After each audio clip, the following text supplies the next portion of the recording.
श्री स्वामी समर्थ. जय जय स्वामी समर्थ. माझ्या स्वामी कृपा चॅनलमध्ये सर्वांना नमस्कार. स्वामी महाराजांच्या कृपेने तुमच्या सर्व चांगल्या इच्छा पूर्ण होत ही स्वामी महाराजांच्या चरणी प्रार्थना करते आणि आजच्या या नवीन व्हिडिओला सुरुवात करते. श्री स्वामी समर्थ.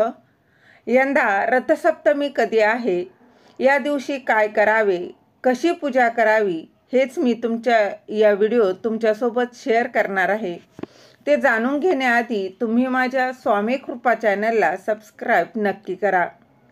तर रथसप्तमी कधी आहे, तर यंदा 4 फेब्रुवारी 2025 वार मंगळवार या दिवशी आहे रथसप्तमी. रथसप्तमी हा दिवस माघ शुद्ध सप्तमीचा दिवस असतो. त्या दिवशी रथसप्तमी साजरी केली जाते. या दिवशी लोक सूर्याला नमस्कार करतात, कारण रथसप्तमी हा सूर्याचा दिवस आहे. या दिवशी सूर्य नमस्कार केल्यानं आत्मशुद्ध होतो असं म्हटलं जातं. त्याचबरोबर असंही मानलं जातं की विशेषतः या दिवशी सकाळच्या सूर्याच्या संपर्कात आल्यानं मन आणि शरीराला ऊर्जा मिळते आणि आत्मा देखील शुद्ध होतो. दरवर्षी रथसप्तमीच्या दिवशी लोक सूर्यनमस्कार करतात.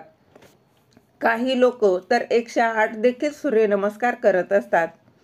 तसेच हिंदू धर्मियांच्या मते रथसप्तमी हा सूर्याच्या उपासनेचा दिवस आहे. या दिवशी भक्त सकाळी सूर्योदयापूर्वी स्नान करतात.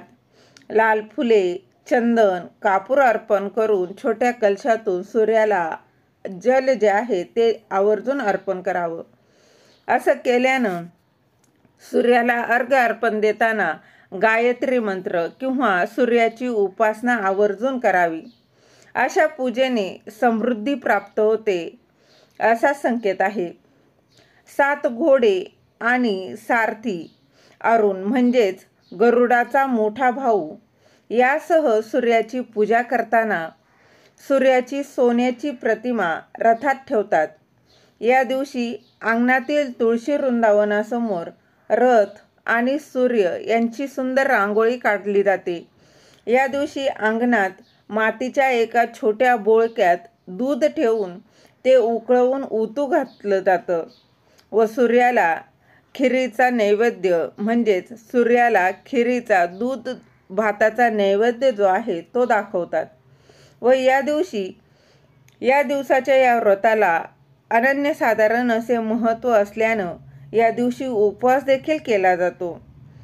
तसेच महाराष्ट्रात मकर संक्रांतीला सुरू झालेला स्त्रियांचे तिळगुळाचे व हळदी कुंकवाचे समारंभ रथसप्तमीच्या दिवशी संपतात. तसेच घरात जर 5 वर्षापर्यंत असलेलं लहान मूल किंवा मुलांचं बोरन्हाण देखील या दिवसापर्यंत तुम्ही करू शकता. सूर्य रथाला असणारे सप्त अश्व हे आठवड्यातील 7 वार दाखवत असतात. रथाची 12 चाके म्हणजे 12 राशींचे प्रतीक आहे असं मानलं जातं. याचा उपवास कोणीही करू शकतं. अगदी स्त्री पुरुष कोणीही करू शकता. फक्त अगदी मनोभावे करणं फार गरजेचं आहे. सूर्य उपासना केल्यानं रोग दूर होतात आणि असं देखील म्हटलं जातं यानं वय देखील वाढतं. रथसप्तमीला दिलेले दान विशेष लाभदायी मानलं जातं. या दिवशी उपवास केल्यानं अपत्य सुख मिळतं आणि मनोकामना देखील ज्या काही आहेत त्या नक्कीच पूर्ण होतात. रथसप्तमी हा दिवस सूर्याची कृतज्ञता व्यक्त करण्याचा हा दिवस म्हणजे रथसप्तमी. सर्वात तेजस्वी, सामर्थ्यवान, युक्तिवाद, त्याचबरोबर बुद्धिवान आणि सर्वज्ञ अशी सूर्याची ओळख आहे. सूर्य हा सृष्टीचा, जगाचा चालक असून तो संपूर्ण ब्रह्मांडाचा नियंत्रक आहे. सूर्य स्वयंप्रकाशी आहे. बाकी सर्व ग्रह हे सूर्यापासून प्रकाश घेतात. सूर्य ग्रहांचा राजा असून त्याचे स्थान हे नवग्रहांमध्ये वरचे आहे. तर अशा पद्धतीने यंदा रथसप्तमीची पूजा आवर्जून करा. नाही काही शक्य झालं तरी सकाळी सूर्योदयापूर्वी सूर्याला अर्घ्य आवर्जून द्यायचा आहे. त्याचबरोबर सूर्याला अर्घ्य देत असताना गायत्री मंत्र किंवा ओम सूर्याय नमः या मंत्राचा जप जितका जमेल तितका करून अर्घ्य आवर्जून द्यायचा आहे, जेणेकरून सूर्यदेवाचा जो काही कृपा आशीर्वाद आहे तो तुम्हाला मिळणार आहे आणि त्यामुळं तुमचं जे काही बघा, तुमच्या ज्या काही मनोकामना आहे त्या देखील याने पूर्ण होणार आहे. तर अशा पद्धतीने रथसप्तमी ही साजरी करायची आहे. दिलेली माहिती तुम्हाला आवडली असेल तर नक्कीच लाईक, शेअर, सबस्क्राईब जरूर करा. श्री स्वामी समर्थ. धन्यवाद.